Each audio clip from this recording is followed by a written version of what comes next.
Natural Habitat Adventures is pleased to be bringing you this webinar today, Close Encounters with the King of the Arctic. It's presented by Justin Gibson, who is broadcasting today live from Anchorage. And I'd like to tell you a bit about Justin.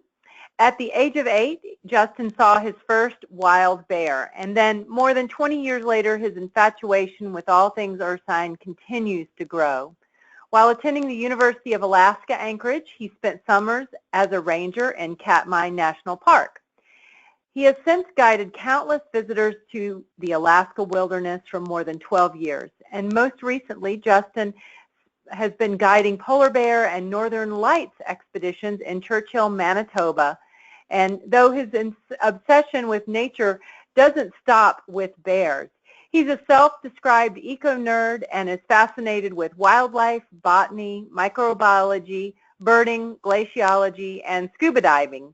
And when he's not guiding, Justin likes to travel and photograph the world's beautiful places, including recent trips to Yellowstone, Jordan, Taiwan, Cambodia, Egypt, Thailand, Laos, and Malaysia.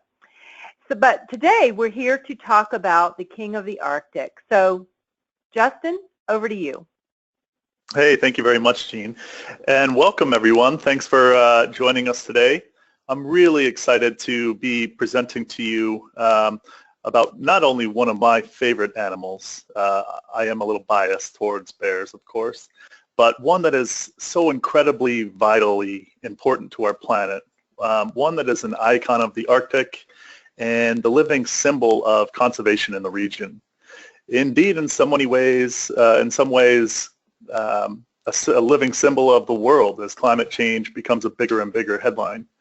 But today I won't spend too much time speaking about such important issues like conservation and climate change, even though we will dabble a little bit. It's a subject at the core of everything we do at Natural Habitat, but instead I'll focus on how we as travelers can get up close and personal to these, polar bears, the king of the Arctic. It's actually easier and closer than you might think. Just a little bit about me, as Jean mentioned. I have this fascination with bears. My name is Justin Gibson. I've been a naturalist for now 17 years and guiding exclusively for Natural Habitat for I think the last 8 years. It all started with that polar bear trip some 8 years ago. I guide in such places as Alaska. I do Aurora trips for in Churchill as well. That's going on right now. I just got back. It's a little colder there than it is in Anchorage right now. They are dealing with the second blizzard in a week. Of course, polar bears. I'm headed to China next month with Natural Habitat. Sometimes other random trips as well, such as our canyon trips, which is incredible, and Glacier National Park. So why polar bears? Why should you go all the way, up to the Arctic, out of your way to visit a place that could be minus 20 degrees Fahrenheit, where you have to wear boots and parkas, when you can essentially very easily travel south and lay on a beach in your flip-flops and drink Coronas on a vacation?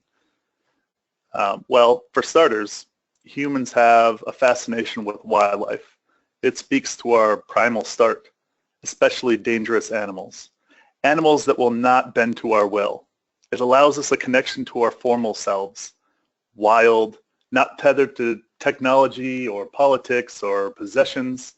There's something very real about being close to an animal that is considered to be an apex predator.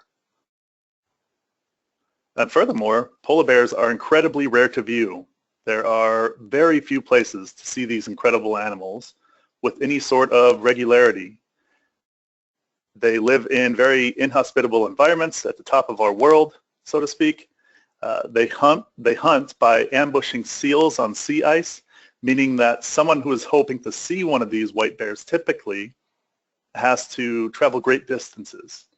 For instance, using icebreaker ships, etc. And the success rate can be very, very low.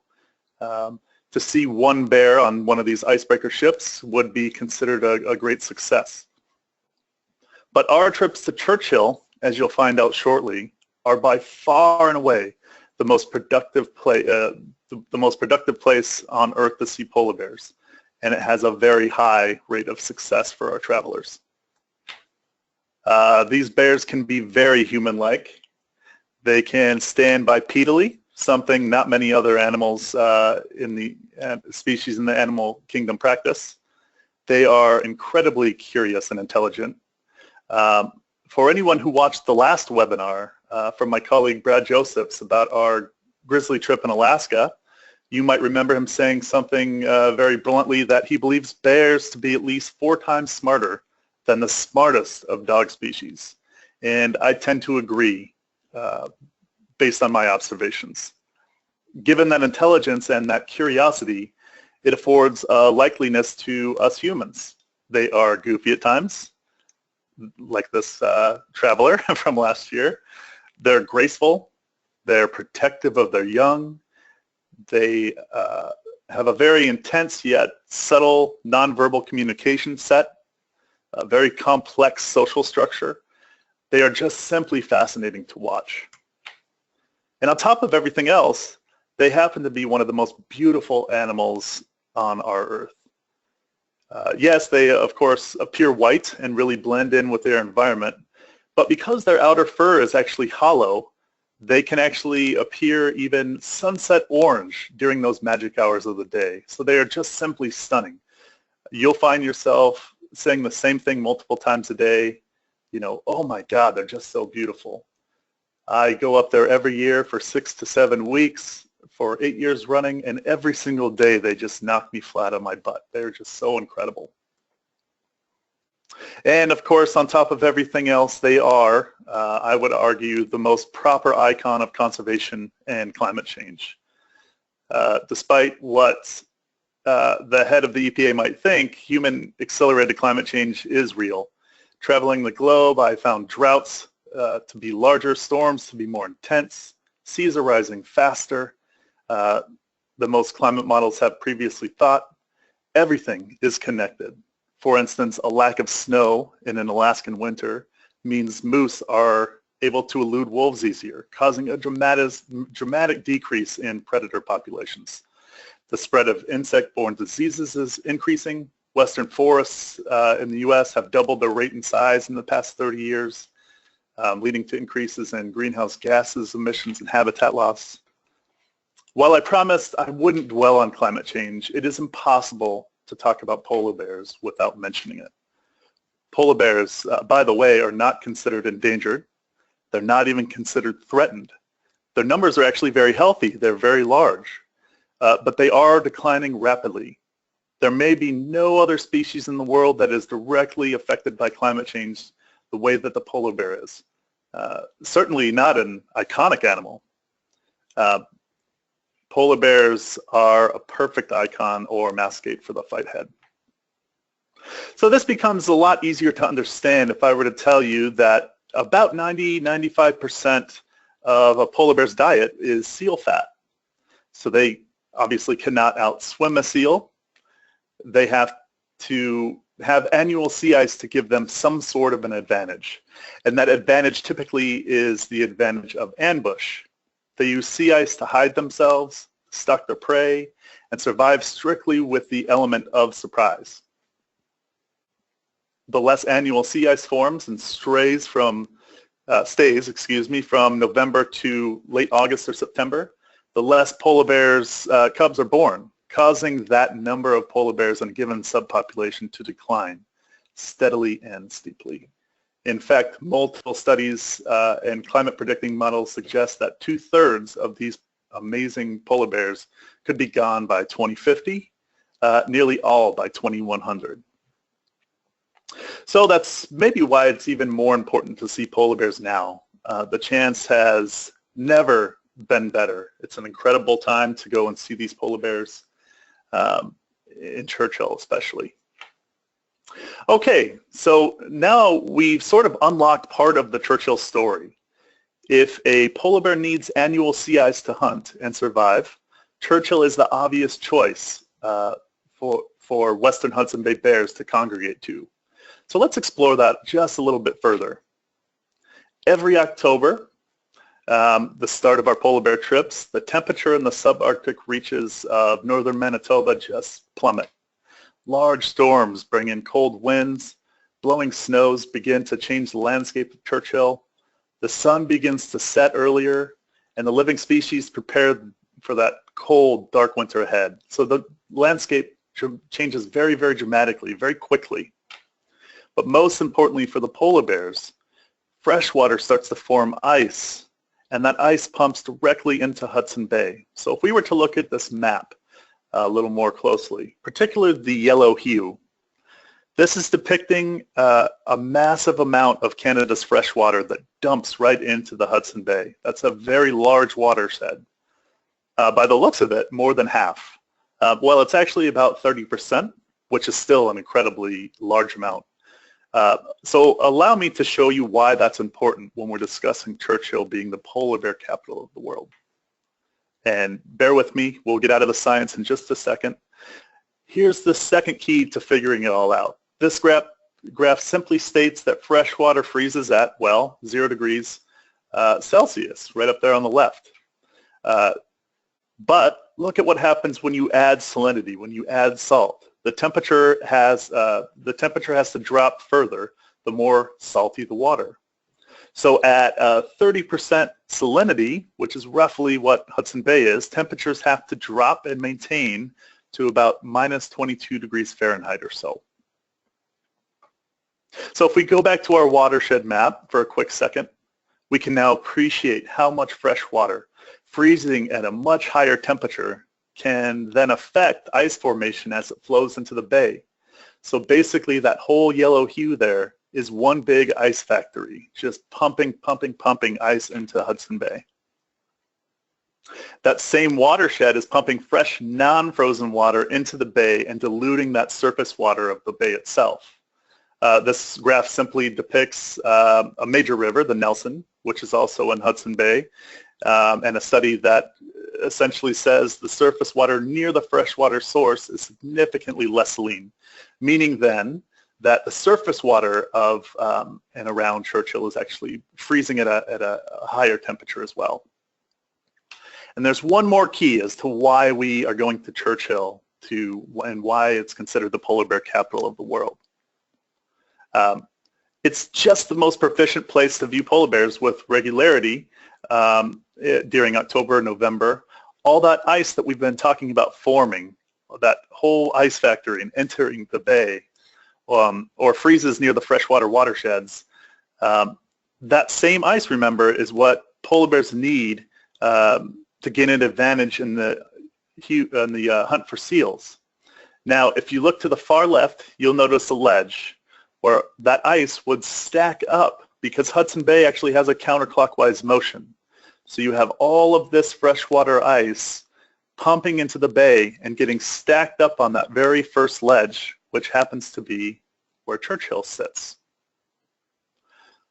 So right on that first ledge, we have ice forming and stacking up on the coast of Churchill, one of the very first places to have enough ice to allow polar bears to hunt and to ambush their prey, seals.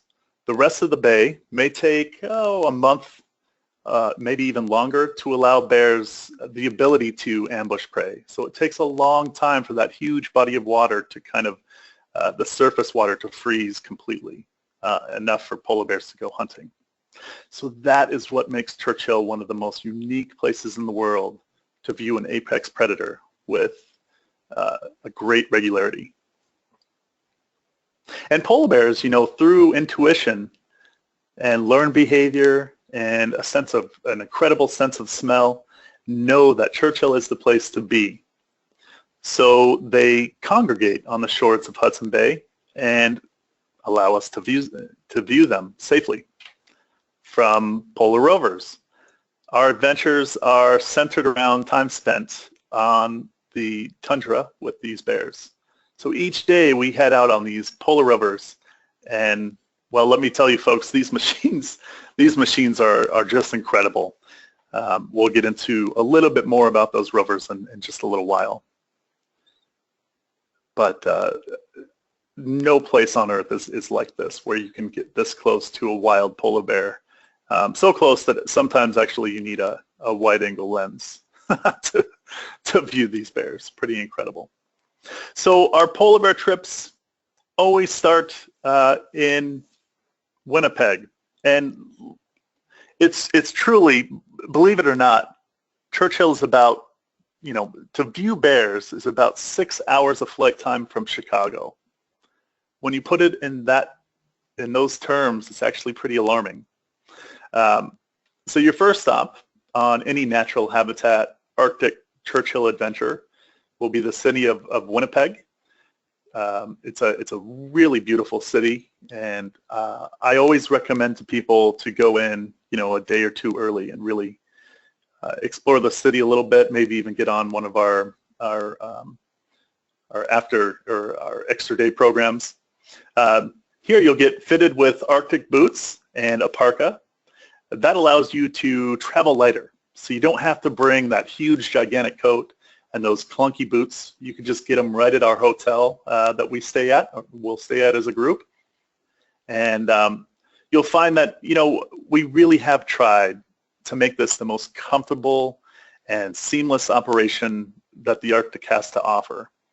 So after you get your boots and your parkas, we'll get together to meet your travel buddies and your guide later that night at the welcome dinner shown here.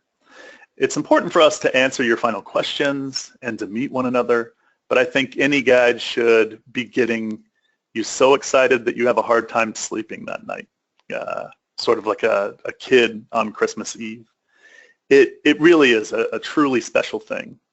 I like to put it in these kind of terms. When you see a polar bear, you can go back and maybe go to an NFL football game surrounded by thousands of other people and almost guarantee that you are the only one around you that has seen a polar bear in the wild.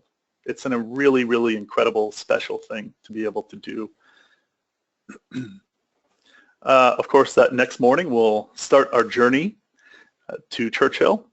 You'll literally go from a 20-minute bus ride and take 2 steps onto our privately chartered plane, and we will fly 2.5 hours to Churchill, as seamless and as comfortable as possible. Don't even get me started on these cookies. they're incredible. I gain weight every season, so luckily, 2 plane rides is 2 cookies. It's not bad. Well, once we land in Churchill, we'll find ourselves smack dab in the subarctic, where the northern edges of that boreal forest, the largest ecosystem in the world, meets a treeless Arctic tundra. So right on the cusp, we can explore 2 ecosystems seamlessly. Your adventure will be centered around being on our polar rovers. Incredibly, they're incredibly fascinating machines. They're one of a kind. They're designed specifically for polar bear viewing in mind. They're designed from the ground up in Winnipeg and brought by train. So you can't find them anywhere else on Earth. The giant machines are actually much quieter than you might think. And one of the questions that people always ask are, what's their, how many miles to the gallon do they get? Well, the thing is that we travel so slow and we see so much that we actually only travel maybe 10 miles a day on these things. So our impact is actually very small in that way as well. So I'm sure that you've noticed by now that they're very large vehicles. They are tall, which allows us the luxury to watch polar bears from a very close distance. And again, sometimes you need a wide-angle lens to do so. Not to mention that these vehicles actually hold up to about 40 people.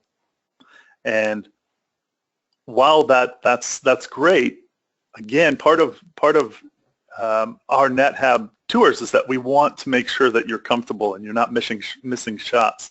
So Natural Habitat actually limits each rover and each trip to 16 guests or less.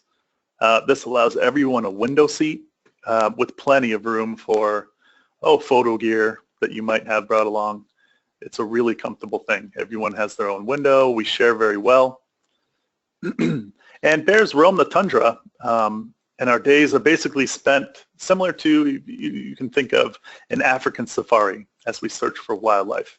You never know around which bend or which ridge is going to be some kind of wildlife. And by the way, bears, part of that intelligence is that they can be just as curious as we are of them. Our machines are absolutely made with this curiosity in mind.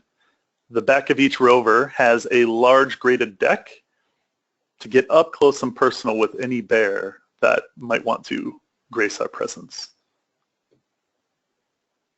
And in the front, the windshield is made with bears in mind as well. It's kind of reverse sloping, so you can get even closer to the bears. You can lean out the window, or so to speak, out the vehicle, and still be protected. Oh, and I almost forgot to mention these vehicles are, they're incredibly roomy. They're warm. In fact, sometimes they're too warm. So when it's minus 20 degrees and you're too warm, that's a pretty huge engineering feat. They're equipped with lunch, and they have flush toilets as well. So really luxury bear viewing. So I think you're starting to understand the amazing abilities of these machines. And on your trip, on the Rover, meeting you in Winnipeg, taking you back to Winnipeg, will be a dedicated expedition leader. My colleagues are incredible people. They are highly educated, experienced, friendly, remarkably devoted to customer service. We have sense of humors, which is why I put Eddie in a pool in that picture. I'm incredibly proud to call these wonderful leaders and teachers friends and colleagues. You cannot go wrong with any of our expedition leaders. I wish I could put all of them up here and talk about their merits, but I think we'd be here for hours if I did so. These leaders are important as bears are very subtle sometimes in their nonverbal communication.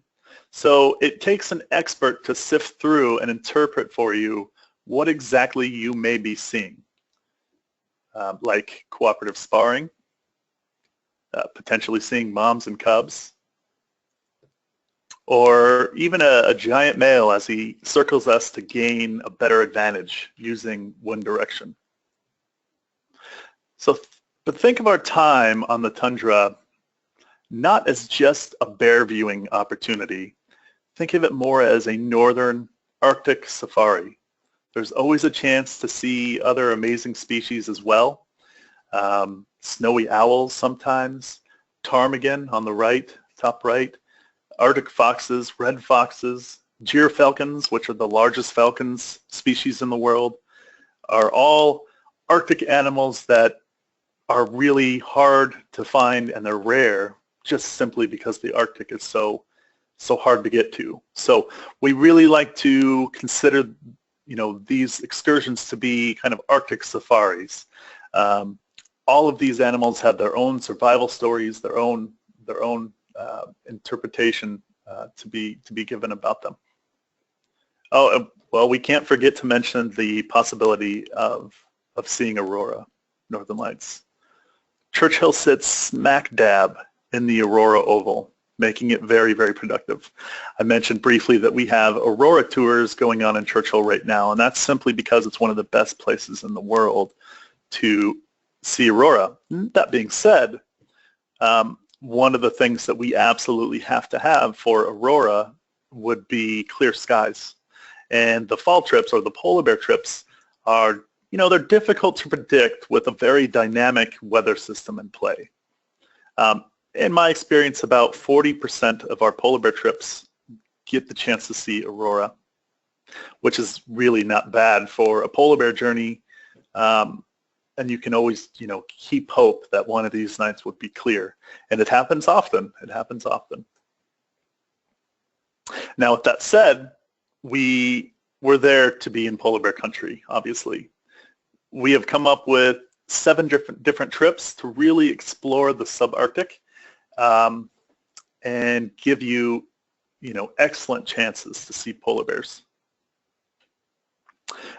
Actually, by the way, this picture is the first polar bear and the first picture of a polar bear that I ever saw or got. So I still remember it like it was yesterday.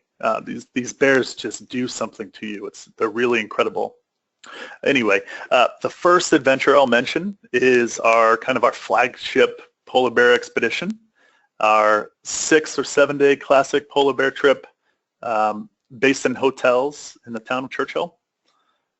We'll take excursions out of our Rovers in the day, every day, as well as nighttime excursions to the Tundra to see potentially northern lights, to kind of experience what it's like to be out there in the middle of the night, to be on a Rover, to go on a back deck and just have it to yourself for a little while. The wind is whipping. You can kind of think about being an Inuit person, 100, 200 years ago, and how tough these people must have been to survive. It's an experience that I think is really amazing.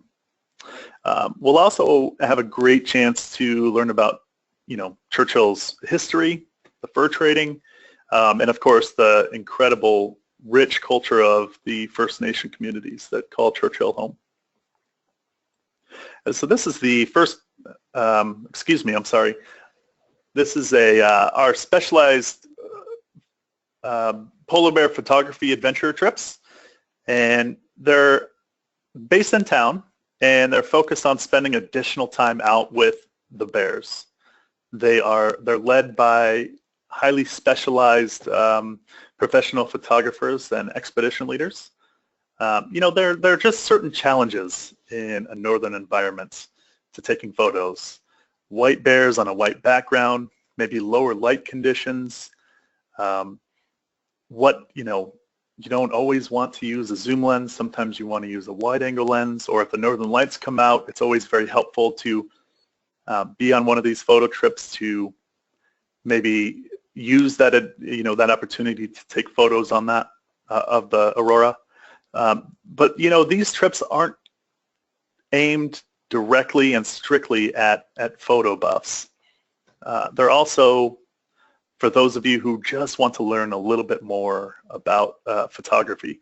So often on these, I lead a lot of these photography trips, and often we'll have one or two very, very serious photographers, and it's very easy to keep them happy. You just, point at something and they're just happy shooting away. But I think a lot of our clientele actually are people that just want to learn maybe a little bit more about their camera, maybe a little bit more about the composition, and just maybe to impress their family and their friends back home a little more. If you're going to travel, why not learn a bit more about photography as well? The Tundra Lodge Adventure. So this is one of the world's most unique lodges. It's an exclusive Tundra Lodge. It's rolled out to the area on a very high bear density area every September for our bear season. Essentially, you land in Churchill, you get on a Rover, you go to the lodge, and we spend either on the Rover or the lodge, we spend every single waking moment in bear country. We're either exploring on the Rover, checking for polar bears away from the lodge, or oftentimes you can actually see polar bears right next to the lodge. You can see them sometimes at dinner. You'll see sometimes right outside of your window. That bottom left picture is, I think this is lunch, and there just happens to be a polar bear laying down right outside. It's also a very good place for northern lights because you're just, anytime you wake up to maybe use the bathroom, you just happen to look outside and see northern lights, and next thing you know, all of us are up and we're excited and there's a lot of commotion. That middle picture is what the bunk situation looks like. You have your own berth. Think of it more like a train situation. They're comfortable, they're warm, they're clean, but it's just enough to get you out there. And of course on the right is just two couples that are very happy to be at the lodge. as the polar bear just hangs out right underneath us. So the entire lodge is built on wheels and allows us to spend, again, every waking moment with these, with the potential anyway, to see bears. Here, we live in these private rooms, and it's an incredible place. You kind of can spread out, take pictures, and don't even get me started on the food. Oh man, it is unbelievable what these chefs can do out there in the middle of nowhere. Some of the best food I have all year. And we have a couple more Tundra Lodge excursions. The next one I'll talk about is the Tundra Lodge photography adventure. Along with the regular Tundra Lodge adventures, we also run this particular photography-based departure, and it's led by professional photographers, or for those travelers who want even further photo opportunities and even some more instruction. So it's essentially the polar bear photography classic trip. You get kind of the same instruction, and maybe even maybe a Photoshop lecture, photo editing lecture as well, something like that. But it happens to be on the Tundra Lodge. And this is the one that packs in everything possible. This is our ultimate Churchill adventure. While every trip gets a taste of the North and its cultural history and how special it is, as well as the nature sites outside of the polar bear viewing, the ultimate Churchill adventure is designed to not only spend plenty of time viewing these polar bears, but also offers a chance to explore the area much more deeply, much more intimately. We will actually take the opportunity to fly by helicopter on this trip to potentially maybe see other animals that are hard to come by in the Arctic, or that have been spending most of their time in the boreal forest, which is thicker, a little harder to see, like this moose on the left, or just to see what sort of mischief these polar bears may be getting into. The middle picture was taken on a helicopter tour, I think 2 years ago, and this is somewhere out of town. These polar bears are getting into trouble. Along with that, you'll be doing the polar bear viewing. You'll be doing the wildlife sighting and kind of the northern safari type thing. But you'll also get to experience and learn about dog sledding. Dog sledding is so vitally important to the culture of the North. In fact, I believe that without dog sledding, Inuit people would never have been a success. So they're very, very important to the culture. They're not just a sport. They're also a way of life. And to be able to play with the dogs and maybe see a puppy or two and actually get to ride on a sled is a very special thing as well. And this is kind of the best of both worlds. I think it's cheating a little bit here. This is an adventure. The Town and Tundra Lodge adventure is a combination of our Tundra Lodge adventure, which we talked about briefly there, and our town-based adventure, where guests can spend kind of time in town getting to know about the cultural side of things, and maybe talk to some First Nation people, go to the museums, relax in town, and kind of understand what it's like to be in an Arctic-based little tiny town of 900 people, but also have the benefit of staying on our Tundra Lodge as well, part of the time, where you can wake up and at any moment you have the opportunity to see polar bears. So it's a very, very special trip, I think. It's an expedition that offers the best of both worlds. Well, lastly, I'm proud to introduce our newest addition to the Arctic trips. We have one trip that allows families that may have to wait for Thanksgiving break to explore Churchill. If you have children, they're in school, you really have a very short window to view these bears in October and November. Well, in that particular case, maybe the only time without pulling your kids out of school to view these polar bears would be during Thanksgiving break. So we're actually introducing this program called Churchill Arctic Family Adventure just for that specific purpose, because I think we definitely understand that, you know, children are our future, and these polar bears really need a great advocate for the future. So, you know, we pack a serious punch in on this one, from learning about the sport of curling, which is always fun, to roving to find bears, of course, to dog sledding, playing with the dogs, and of course the helicopter ride. It's most certainly a one-of-a-kind family adventure. You could go to Disney World, but I think this is will definitely have a more lasting impression for sure. Well, now that you know how easy and amazing it is to view polar bears in their natural environments, here's a link to our exclusive polar bear tours. Are there any questions for me? Well, thank you, Justin. Yes, we do have a couple of questions here that have come in, and I would invite our audience members who are listening to type your questions in now through the question box over on the right-hand side of the screen. You might need to click that orange button with the white arrow to open it up if you don't see it. So we have a question here about accommodations. Is it one person per room, or are there rooms with doubles? That's a great question. You know, on the Tundra Lodge proper, when you're staying out there on what looks like the train, that is one person per room. And it's almost like a train berth, where you have a little space for your luggage and then a little, you know, a bed. Now, when you're in town, they're standard hotels, standard rooms. I believe that you can get a single supplement.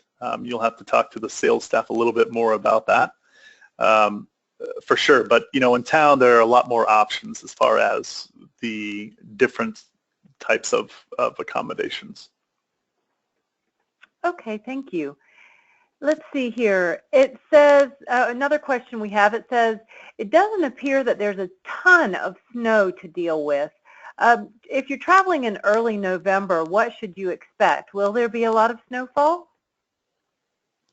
You know, Churchill is very interesting. The Arctic in general as well. It's a very windy place with very few trees to stop that wind. What that means is even in a very large blizzard, you're going to have areas where there just is no snow because the wind whips it away. Now, if there's some kind of barrier, for instance, a microclimate of 4 or 5 white spruce, that is enough to actually create a very large snowdrift of, you know, 12, 15 feet at times. Now, as far as we're concerned with walking around town or getting on and off vehicles, it's never really an issue. The snow, while it may fall, even significantly at times, the wind tends to whip it out of there to where it's never an issue for walking in. And, you know, mobility issues are no concern as far as snow drifts.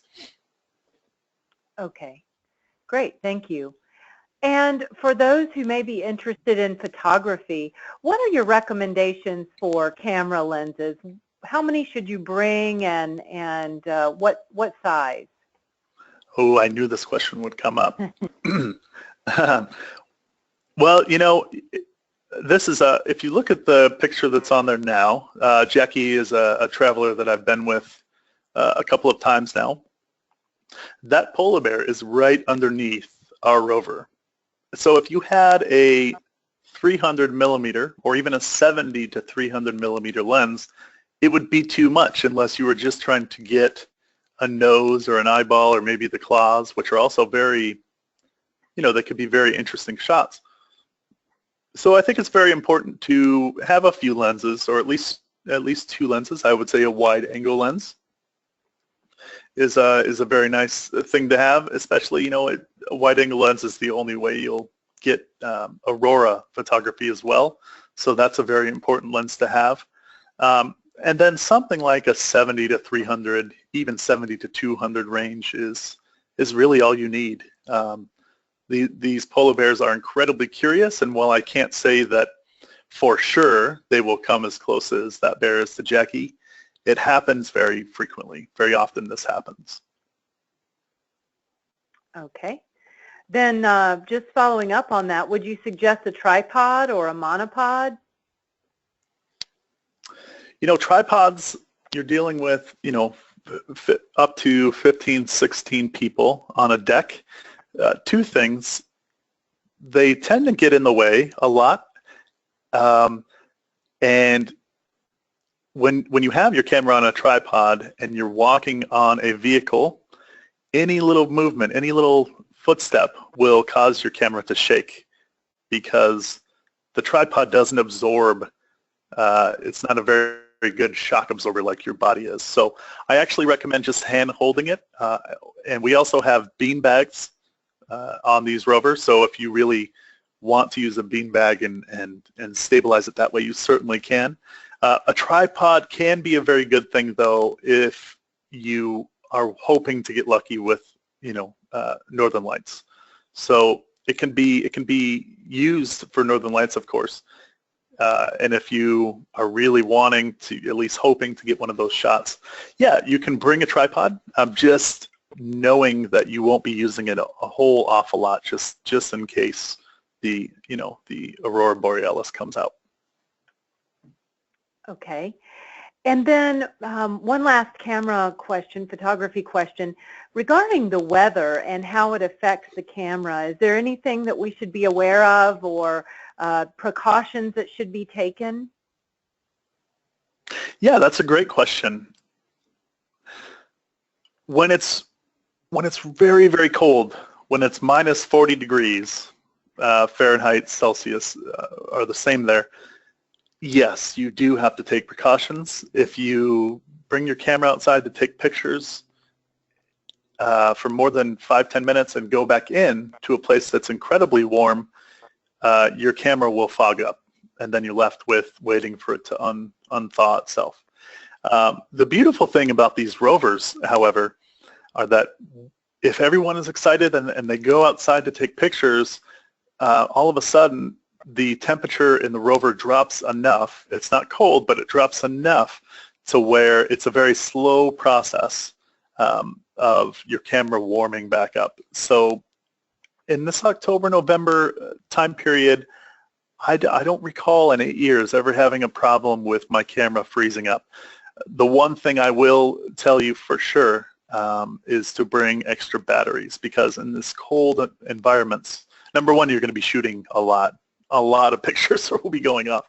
But number two, the cold temperatures will actually, kind of sap the strength of those lithium batteries. So it's very important to have extras. So you're not stuck with a dead battery while there's some amazing sparring going on or something like that. Okay, that's good to know. Thank you. Just a few last questions here, and then we'll wrap it up. When staying in Churchill, is it possible to walk around the town, or would you say it's too dangerous with bears wandering about? Oh, that's a great question. Well, number one, I'll talk very briefly about this. We have what's called a polar bear holding facility, or for the less politically correct, a polar bear jail, which I'm sure maybe you've seen on documentaries. And essentially what that does is we have Manitoba conservation officers that patrol town 24 hours a day. And if they happen to see a polar bear that's getting a little too close, they will kind of live bait them into a culvert trap. So essentially they dip a rag in seal oil, because remember, seal is their primary source of food. The polar bear will go into this culvert trap, pull on the rag, and get stuck in this trap. Then they are backed up to the polar bear jail, where they are held until the ice actually forms enough for them to hunt. So yes, it is safe to be on the main drag, the main street in Churchill. You can explore all the different shops during polar bear season. At night, it's a little different. Polar bears are incredibly good at hiding. And so, your guide will tell you all this. You just have to be very careful and stay inside at night and stay on the main drag during the daytime. Good question. Yes, absolutely. And then at the Tundra Lodge, we presume that you can't just walk outside the lodge either, that beyond the windows, are there balconies or platforms that you can get out on? Yeah, man, these are great questions. Between each car, if you think of it like a train, between each car, there is a viewing platform that's essentially about double the size of the pictures I was showing you of a Rover, platform. So you can follow bears as they go from one side of, or one end of the lodge to the other. You can actually walk through our lodge and take pictures in between the cars. It's actually an incredible experience to do that. Oftentimes it's quiet enough to where these polar bears will just hang out. See, they're very curious animals, and they're not only curious, they're incredibly hungry, and they do look at us as a food source because they're an apex predator. And so that's basically what they're trying to figure out, is what we are and if we equal calorie intake to them. So they're often around trying to figure out what we are, and that allows us incredible viewing opportunities. But because of that, we cannot actually get on the ground at the lodge whatsoever. So you're essentially 8 feet up from the start of the trip to the very end of the trip until our last day, where we explore Churchill, the town of Churchill, a little bit. Okay. So how often can you take the Rover from the lodge? It's a unique thing because we actually, the lodge sits on a spit, so a small strip of land surrounded by Hudson Bay. And Hudson Bay is their primary source of food. And while they're waiting for all of this ice to form, the best place for them will be on one of these spits. They're called polar bear resting areas. And that's because they get a little bit more bang for their buck. If their primary sense is their nose, they can sit on that spit and actually take in a lot more surface area to see maybe if a seal has washed ashore, what other bears are around. And so we often have some of the best bear viewing at our lodge. That being said, we actually do half-day Rover trips. So half of the group will go out in the morning and go exploring the tundra. They'll come back for lunch. The other half will go out until dinner. Oftentimes what that allows us to do is lessen the number of people that are actually on the Rover at once, but then also at the same time have incredible bear viewing at the lodge. I can't express enough how productive this lodge polar bear resting area can be. Okay, great. Thank you. All right. Well, I am going to stop there. So let me turn it back over to you for closing comments. Well, thank you very much for your interest in the King of the Arctic and maybe joining Natural Habitat Adventures to experience these incredibly wonderful animals. I know I'm biased, but these animals, 8 years running now, they still bring kind of shivers up my spine. They're an incredible animal, and there's a lot on the line for them right now. And so that I think it's a very important time to be an advocate for these polar bears and to view them while they're still abundant.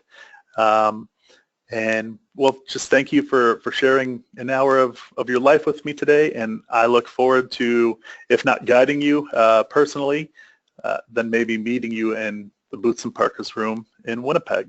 Thank you. And my thanks as well, and we will get the replay out to all of you, so watch your email inboxes for the email from us. Probably about this time tomorrow we'll be able to get that out to you. So With that, we will conclude our webinar. Justin, thanks again. Hey, thank you very much, Jean. Thanks, everyone.